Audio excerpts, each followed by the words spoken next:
Alexis Poulain aujourd'hui pour l'édito politique. Bonjour Alexis.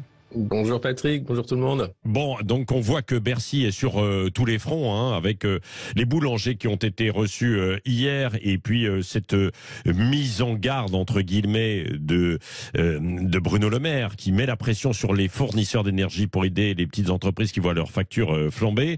Est-ce que cela suffira pour calmer la grogne sociale, Alexis Poulain ? Alors pas sûr, parce qu'il y a certes le prix de l'énergie, mais aussi la réforme des retraites. Et les boulangers, ils sont emblématiques, puisqu'à une certaine époque, on se rappelle une reine de France qui disait il n'y a plus de pain, qu'il mange de la brioche. On pourrait dire que le pain va être trop cher, qu'on mange de la galette, mais non, tout explose.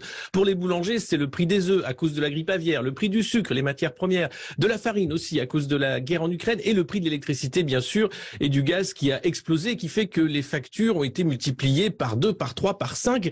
On passe d'une facture d'électricité pour une boulangerie de 2 000 € à plus de 10 000, 12 000 €, et ça devient impossible, même en répercutant ça sur un prix de vente d'une baguette à 3 €. Ce serait inacceptable, et pour les boulangers et pour les acheteurs. Alors, il y a ceux qui vont bénéficier de l'aide de l'État, mais il y a ceux qui ont des fours trop vétustes, qui consomment trop et qui n'y auront pas droit. Donc, il y a des trous dans la raquette. C'est-à-dire que même si vous faites du bon boulot, il va falloir investir pour changer votre matériel, pour avoir droit à une aide de l'État. Ça fait que quand on n'a pas de trésorerie, pour certains boulangers, eh bien, ce sera simplement la clé sous la porte, la fin d'un commerce.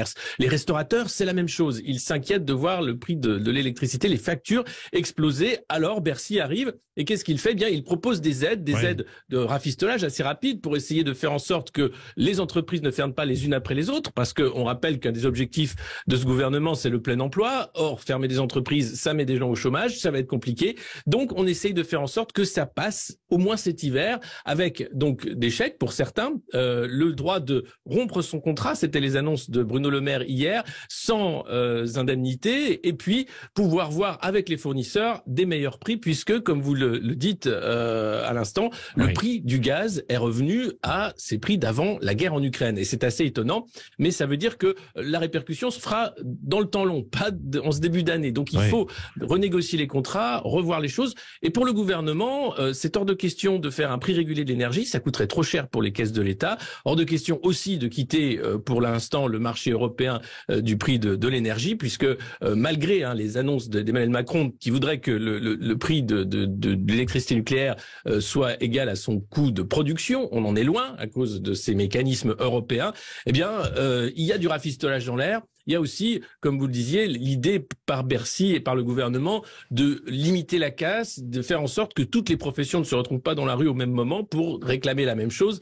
c'est-à-dire, au-delà des aides, un prix de l'électricité juste, et puis surtout la possibilité de faire son travail sans mettre la clé sous la porte. Merci à vous Alexis Poulain. Vous revenez tout à l'heure à 9h-20 pour revenir sur tous les sujets d'actualité, que ce soit les retraites, cette question de la grogne sociale, ou encore le cabinet de conseil McKinsey accusé de conflit d'intérêts en Allemagne. J'aimerais bien avoir votre regard tout à l'heure, Alexis Poulain, dans Tout se discute avec Elisabeth Lévy de 9h-20 à 9h sur Sud Radio.